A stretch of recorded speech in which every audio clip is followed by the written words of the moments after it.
And we've got an eclectic session for you today, ranging from sex to gender to chocolate and COVID.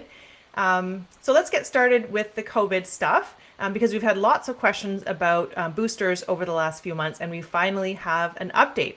So I'll give that to you first, then we'll get into some of the more sex, gender, reproductive health stuff. So on the booster front, the question here is, what are the latest recommendations? So we did have an update in the US, and there are 3 groups that should be thinking about shoring up their immunity with a booster. The first is adults 65 and older. If it's been 4 months since the last dose, you are now eligible for another bivalent booster. People who are immunocompromised after 2 months or more since your last booster, but in consultation with your doctor. Those are a big part of these guidelines is to give more power to the patients and in consultation with their doctors to make a decision that fits them. So you are also eligible for another bivalent booster. And people age 6 and older who have not yet received any bivalent boosters. So if you had a monovalent booster but not a bivalent, you are also encouraged to go get a bivalent booster. And on the flip side, there are no further booster recommendations for people 6 and older if you've already gotten an updated mRNA vaccine. So unless you're in one of the previous categories, over 65, immunocompromised, no further boosters recommended at this time. And for younger children, multiple doses continue to be recommended and vary by age and vaccine and which vaccines you received previously. One last thing to note is that the monovalent mRNA COVID vaccines are fully retiring, and the US is exclusively switching to mRNA vaccines. So in general, those nerdy girls are pretty happy that these guidelines are a little more permissive and give more choice to vulnerable people and their clinicians. And we think that, likely things are heading towards something similar to a flu shot where you have an annual cycle with, again, different strategies for people who are more vulnerable. This is a similar approach in places where I am, in Canada and other countries. So I'm going to drop the link to a post for you to learn more, because I know there's a lot of information here and it's a little bit overwhelming. So let me just drop that into the chat, which will show up on some of these channels. So that's the COVID stuff out of the way for today, and now we can get into some juicy topics. So let's start with, I'm going to mispronounce this, but I'm going to try. Mifepristone. What is going on and why is it in the news? Did I get it right? You did it perfect. You did it perfect. So Mifepristone, it is a synthetic hormone. That means it's made in a lab outside the body, and it is used to block 2 other hormones that our bodies make, progesterone and cortisol. I'm going to be focusing mostly on progesterone today because that's why it's in the news. Progesterone is our home hormone that is responsible for many activities in the body, but today we're going to focus on its role in pregnancy. It keeps the uterus from contracting. So the medicine Mifepristone blocks progesterone and allows the uterus to contract. Why would we want the uterus to be allowed to contract in early pregnancy? Well, there's a few reasons. We're going to concentrate on 2. Number 1, in the cases of miscarriage. So I just want to start by saying that 10 to 20% of known pregnancies end in miscarriage. That is 1 in 10 or 1 in 5 pregnancies. So it's quite a few pregnancies that end in miscarriage. Sometimes the body releases the embryo. That's what we call those bunches of cells up to 8 weeks of pregnancy. Sometimes the body releases the embryo on its own, but sometimes the body needs help. If the body needs help, we as clinicians can prescribe the medicine Mifepristone along with another medication called misoprostol. This duo is more effective than misoprostol alone in helping the body finish the process of miscarrying. The other reason we prescribe it is to help end a pregnancy before 10 weeks. Same principles. It allows the uterus to contract. There is another way it's used. It's used in something called Cushing disease to block cortisol, but I'm not going to talk about that today because we don't have that much time and it's not affected by what's been happening in the news. Can you still hear me? I just lost audio.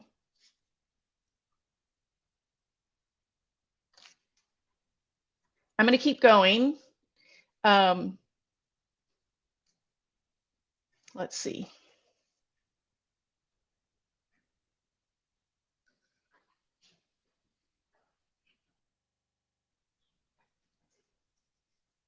Give me a thumbs up if I should keep going, Dr. Davis.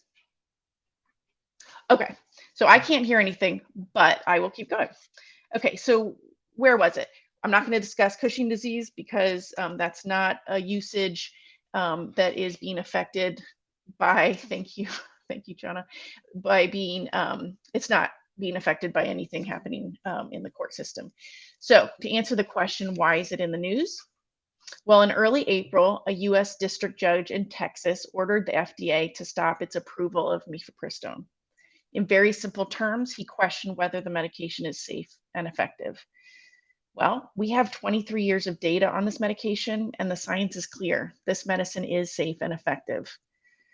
A week ago today, the Supreme Court of the United States, in a 7-2 ruling, protected the status of this medicine for now. They pushed it back to the lower courts. So again, for now, this medicine is available as it has been for use up to 10 weeks of pregnancy. That's counted from the first day of your last menstrual period, not the day of your pregnancy test. It is available by mail and it can be used for miscarriage or ending a pregnancy.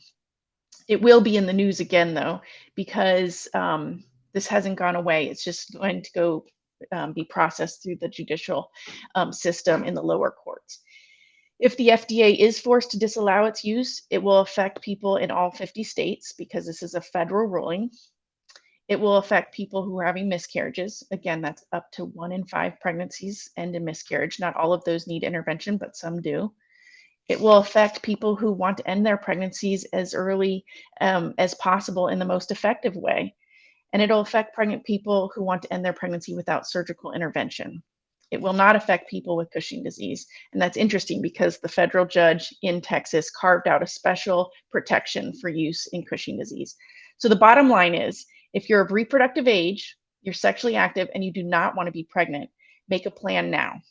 Talk to your clinician and partners about birth control. There's the IUD, intrauterine device. We have posts about that on our website. We have oral birth control. I encourage you to think about using that with a barrier method and spermicide because all three, they're more effective in preventing pregnancy than any one alone. Think about getting a backup supply of emergency contraception, which is different than Mifepristone. It's legal in all 50 states and it's available over the counter. And think about talking to your partner or partners about vasectomies. Those are just some of the things that are at the top of my mind. I'm always willing to hear from readers about other options. And we have a wonderful post by Dr. Hall on this topic as well. So check out our website. Now, we are going to turn over to Dr. Davis again. And we are going to be talking about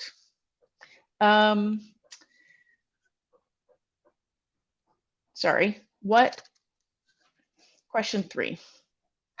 Somebody put definitely vasectomies. Okay, we're going back to Dr. Chana. Why is male and female an oversimplification when we discuss biological sex? And what is intersex?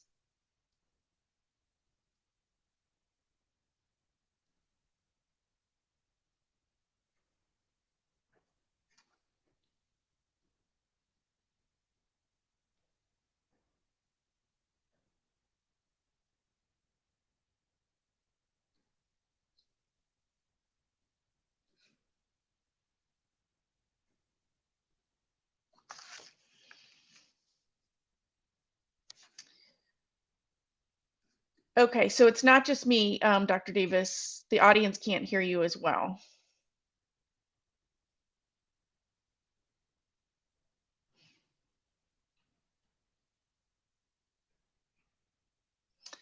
I can start talking, Chana, and then when you get this figured out, okay, we will switch back. How does that sound? Okay. Let me find, good thing we all work on these things together. Let's see. So again, we have some wonderful work on our website that has been done on this topic of biological sex by Dr. Simonek and Dr. Simonek and Hall. So check out our website. But first of all, I'll say that let's talk about intersex. It's a general term used for a variety of conditions in which a person is born with a reproductive sexual anatomy that doesn't seem to fit the typical definitions of female or male in some way. It's worth being aware that this phenomenon um, is more common than you may realize. If you cast a broader net for your definition, intersex occurs in about 1 to 2% of humans. It can be evident at birth or puberty, or you may never know. There are many different. Ah, are you Am I here? back? Yes. Yes. Sorry about that, everyone. It's totally fine. It's technology. Yeah. We've all been there, right? So Yes. thank you for getting this started. Yeah, just I guess the broader context of like why are we talking about this is just to bring awareness to the fact that the concept of sex, the concept of male and female, is actually artificially binary, and we should be thinking a little bit more about a spectrum. And that's not arbitrary. That's actually really founded in very concrete things you can look at the DNA and anatomical level, where gender can be a little harder to wrap your head around. And we'll be talking about that next. But these are things where someone like a genetics background like myself can, I guess, shed some light on what's going on there and why male and female isn't as simple and straightforward, these two buckets that everyone can be put in as you might think of. And so, as Mary Kathleen said, depending on how you define intersex, that could actually affect 1 to 2% of people. Some of those people don't actually know that they're affected by it because it comes in so many different forms. And some of those forms may be forms where you don't know it yourself. So let's just talk a little bit more about how biological sex is determined, the different components of biological sex, and then how intersex fits into that. So at the DNA level, we have 23 pairs of chromosomes and one set from each parent, and 22 of those are called autosomes, and the last pair is a special pair called the sex chromosomes. And typically you would have an X and a Y, or two X's. Two X's would normally create someone that looked like what we think of as a typical female characteristics, and XY would normally create somebody that looks with typical male characteristics. And so what are those characteristics? When we talk about biological sex characteristics, we talk about primary and secondary characteristics. So primary are the ones you're born with, genitalia being the most evident difference between male and female babies with traditional definitions. And then secondary characteristics are the ones that develop later in life in puberty through these hormone cascades that are kind of controlled to a large extent by the information on your sex chromosomes, but it can also be influenced by other parts of your DNA. So what typically happens is that there's alignment between according to your DNA, you are assigned this sex. According to your primary or genitalia are this sex, and if you have an XY DNA, you would have male genitalia and you would have male secondary characteristics. And if you'd have XX DNA, you would have female genitalia and female secondary characteristics.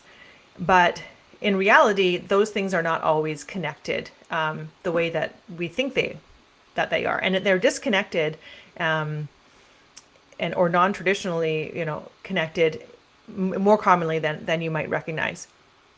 So I just think that's important to be aware of because, I think about my high school class or my middle school class, and it's just not accurate to assume everyone is wired the way that you are, or even that you are wired the way you are. There's one example, for example, of intersex is someone who has external genitalia of a male, but internal genitalia of a female, or vice versa. So there can be a disconnect there. There can be disconnects between your chromosomes and the secondary characteristics because maybe your body makes testosterone, but your body doesn't have the androgen receptors to actually respond to that testosterone. So there's lots of different ways. Biologically, we understand it some of the time why there's this different alignment, but some of the times we don't understand why it's happening.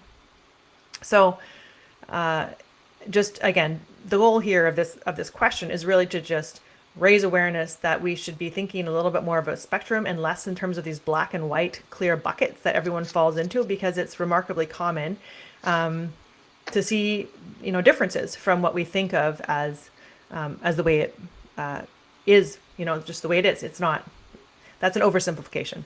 So that's all we wanted to do with this question. And we do have a post on this as well. It's about, boys and girls, and I'm going to share that link here, and how it's, and all the complexities that really should be more on people's radars. And a link to something, I think they're called the Intersex Society, have some interesting stats on how common is such and such variation. There's something called Klinefelters, which is XXY. There's something called Turner's, which is X and then no Y chromosome. There's lots of different variations, and those are, Klinefelters, for example, is 1 in 1,000 births. So, thinking about my high school, might expect somebody in there would have that.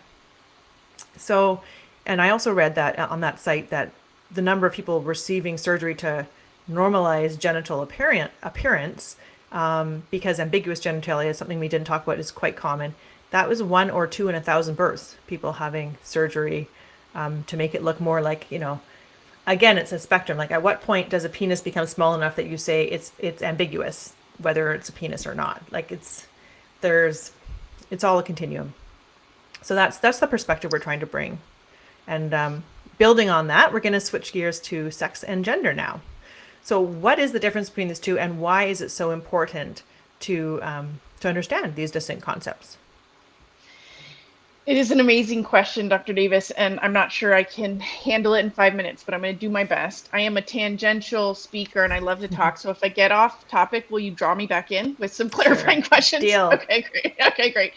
I do think this is a rich conversation because it falls in the categories of biology, psychology, history, culture, anthropology, linguistics, political science, religion, spirituality. It can be overwhelming, and I think you can hear that when even those of us who are in the fields stumble on our words. It's because it's a very complex and rich conversation that we're having and learning. Today, we're going to talk about it in science, in medical realm, because we're those nerdy girls, and that's what we do. So, Dr. Davis, you discussed sort of the chromosomes behind biological sex and our physical bits and parts. And you pointed to the fact that they exist on a spectrum of sorts. It's not neatly always just one thing or another, right? This is hugely important advancement in scientific and cultural understanding.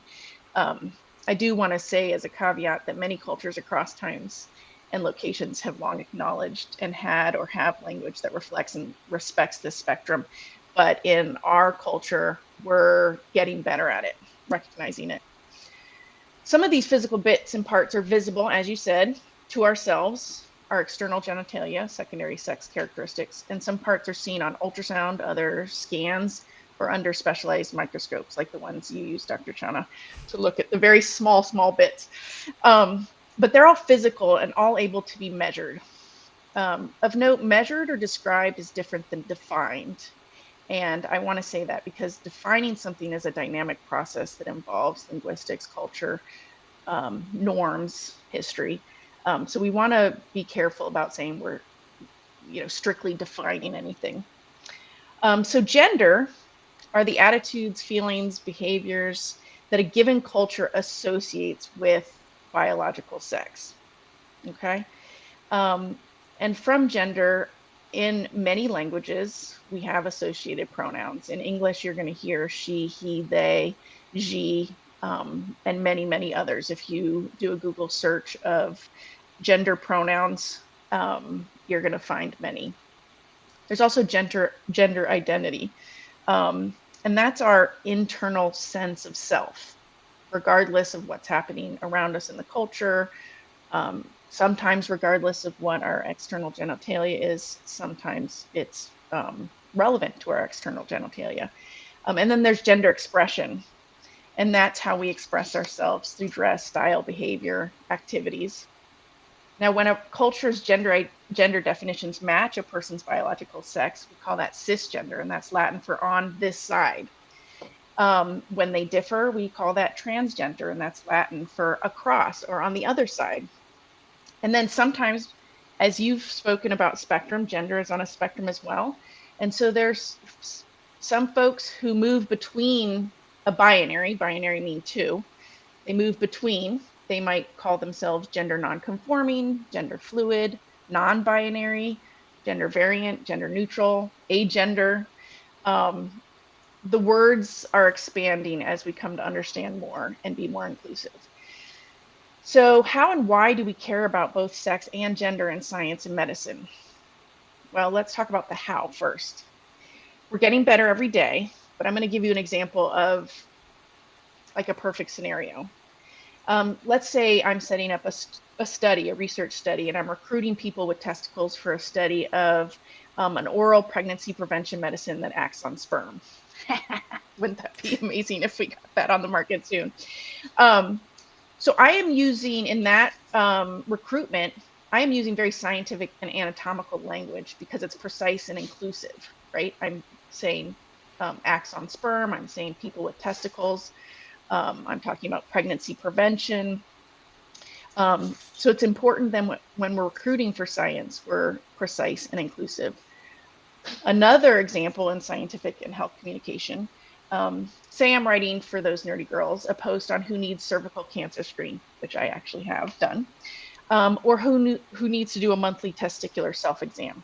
I may use language appropriate for a broad public messaging campaign, like all people with cervixes age 21 to 65, or all people with testicles age 15 and up. This is important to say it in this way. Dr. Davis, why don't I want to say all women age 21 to 65? Yeah, I was just thinking about how we get pushback sometimes for using the language pregnant person rather than pregnant woman. So that just is this where it's not a fair assumption that somebody who has a certain body part has a certain associates with a certain gender.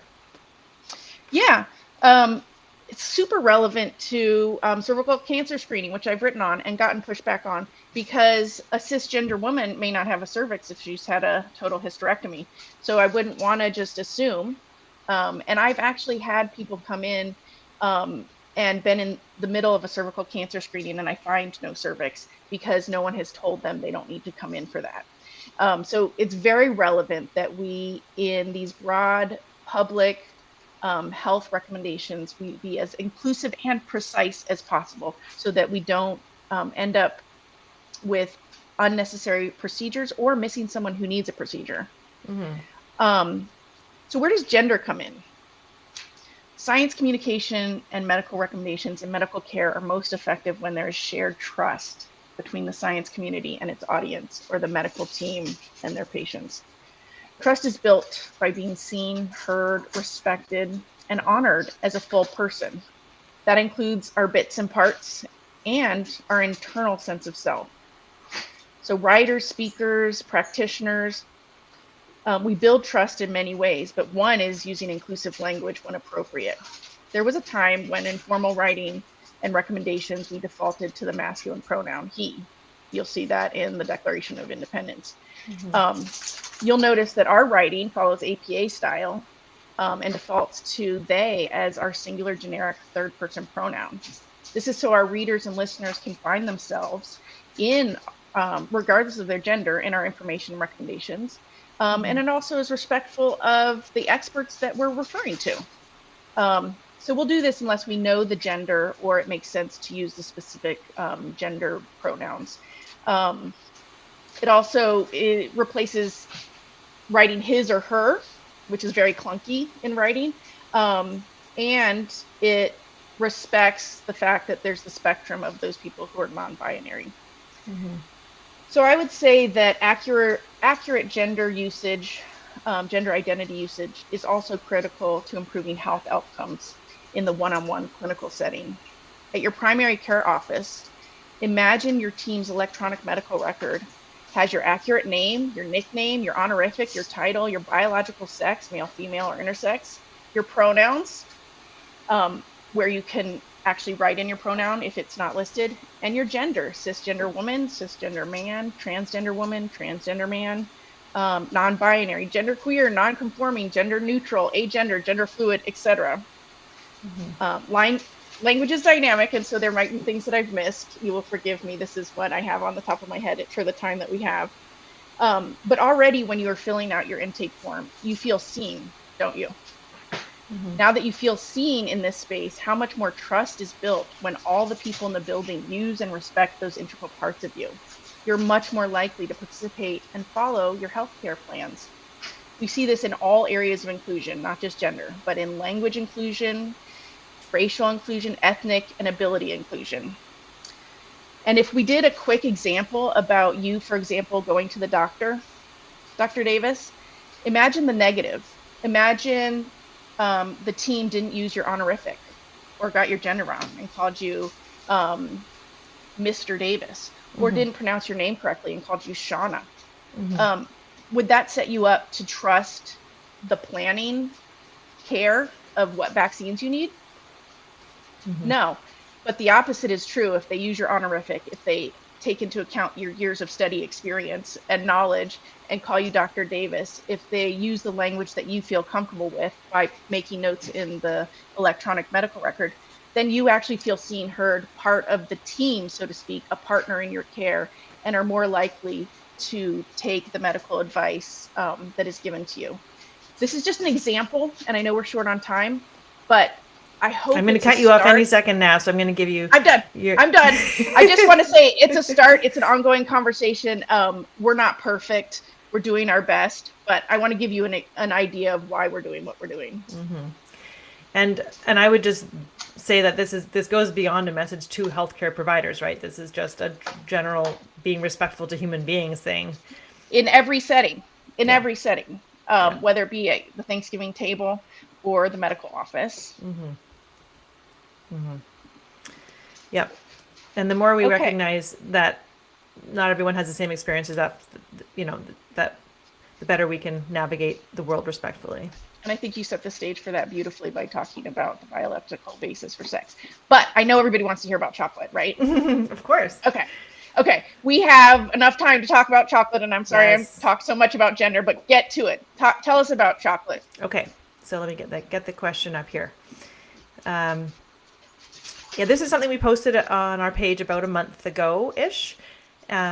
Is it true that chocolate is unsafe due to heavy metals? So this headline came from a Consumer Reports study that found traces of heavy metals in a number of different chocolate bars. So let me start with the short answer, which is that it is true that chocolate does contain heavy metals. It depends on which brand you buy.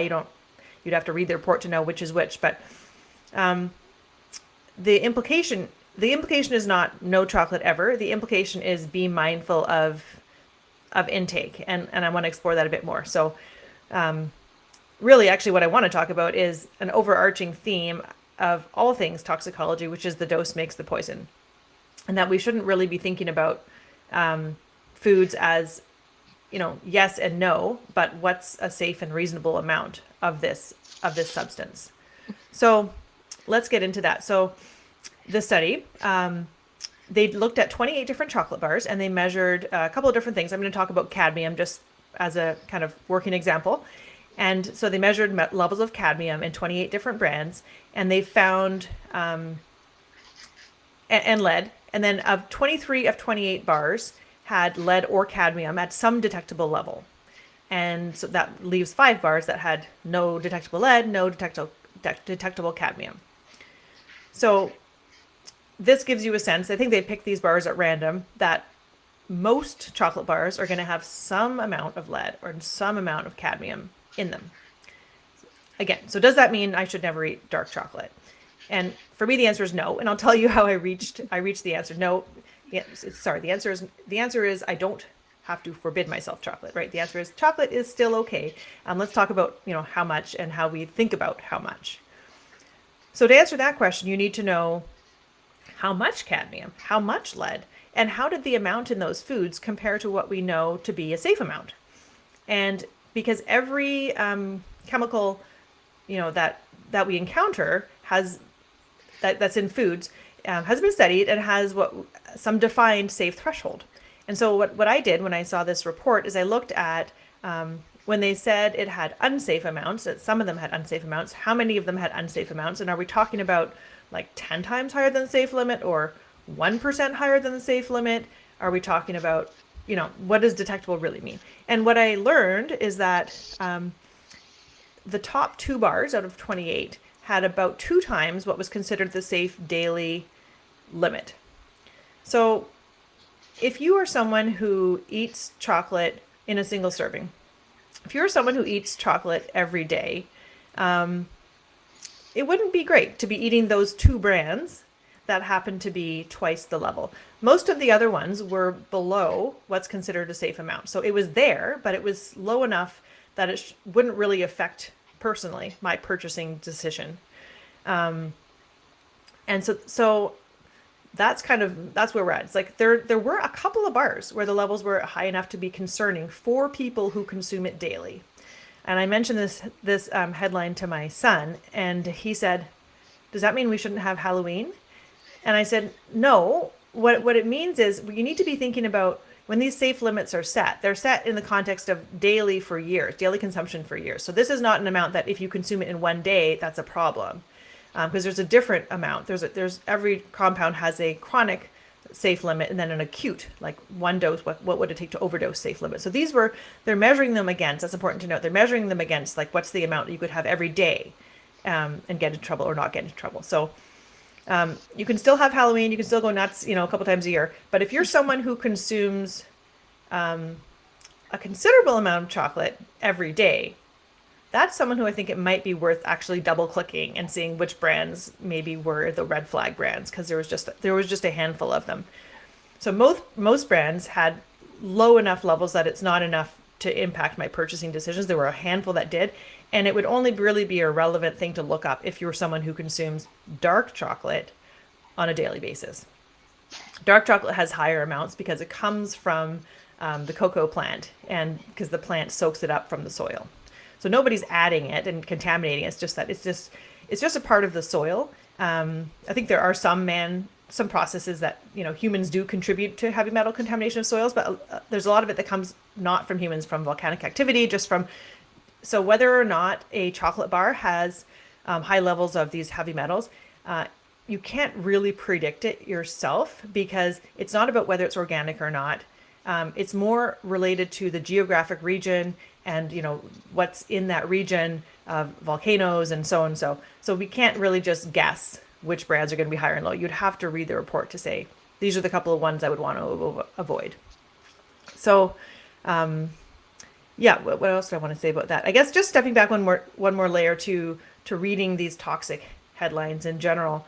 And I think it's important to bear in mind that often there's an incentive to make it sound as scary as possible, because that gets clicks, right?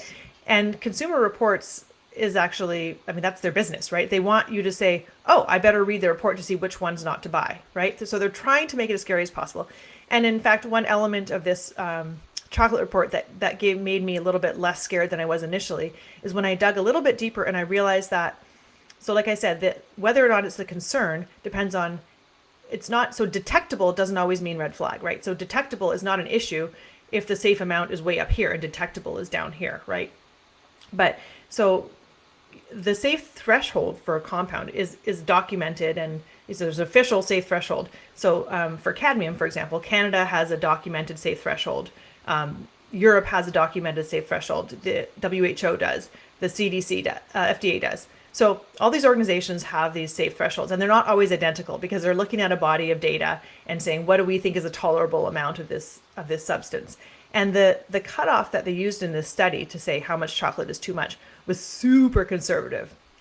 And of course they want to do that because it makes it as scary as possible, right? But this was a weird one where there was the safe threshold that they used in the study was from California Prop 65. And the number that they used there was 4 micrograms per day. And that number is about 10 to 20 times lower than the safe limit at every other organization I looked at. And so if you were defining safe according to Health Canada or WHO or Europe, these chocolate bars would not have been on the radar. They're only on the radar because they chose to use the most conservative cutoff they could find, which is not a crazy thing to do. But this one, anyways, for me, it kind of stood out that the safe threshold they used was wildly lower than every other organization's safe threshold. So Canada wouldn't have raised it. If the government of Canada did this and used their own standard, these chocolate bars would have been, So thank you for protecting the enjoyment of chocolate. Yes. So, this is not the kind of headline that I'm going to go share to everyone, but I did actually share it with someone in my family who is the biggest chocoholic I know and consumes probably like a generous portion of chocolate every day. So there's one person I chose to share it with, and very selectively because I think she consumes enough where it might actually matter which brand she consumes. One other piece of context here is just letting go of zero risk as what we'll tolerate, because cadmium, again, if we're focusing on chocolate here, but you want to take a broader look at cadmium. If really what you care about is, you should be asking, what can I do to minimize my cadmium exposure overall, or heavy metals? Smoking is the number one thing you can do. So like if you're smoking but quitting chocolate, that just makes no sense. So do the things that give you the most bang for your buck. And also, the cadmium levels in plant-based, and a number of different plant-based foods are probably going to be on par with a bunch of those chocolate bars, just because plants absorb cadmium. And so we're just shining a light on this one thing that happens on this one plant, but it's actually more common than you realize. So we just need to always try to get a bit of context before you say, oh, chocolate's bad, right? Mm-hmm. And I will going to drop two as we wrap up. Last thing, this is the last thing we're going to share. I'm going to drop these two links. One is to an article on the Nerdy Girls page about, is chocolate unsafe? And then the last thing is another great series I recommend from the Sci Moms. Allison Bernstein, who's a toxicologist, is one of the Sci Moms, and she has a great series called Risk and Perspective, and talks about some of these basic concepts of how we think about risk, and that safety really is all relative. Everything's on a continuum, and we need to think about, where are we relative to the safe dose, not zero, right? I think that's all I wanted to share today. I hope this was helpful for both for sex, gender, chocolate, and and all things. So thank you for joining us, and please submit your questions to our website at thosenerdygirls.org. You can also sign up there for our Substack newsletter to make sure that you stay up to date on all of our posts. My tongue's not working anymore, so I guess we're done. Thank you so much for tuning in. Yeah, thanks for being here. And it was great to partner with you, Dr. Davis. Thanks for bearing with us through the technical difficulties. See you again next time.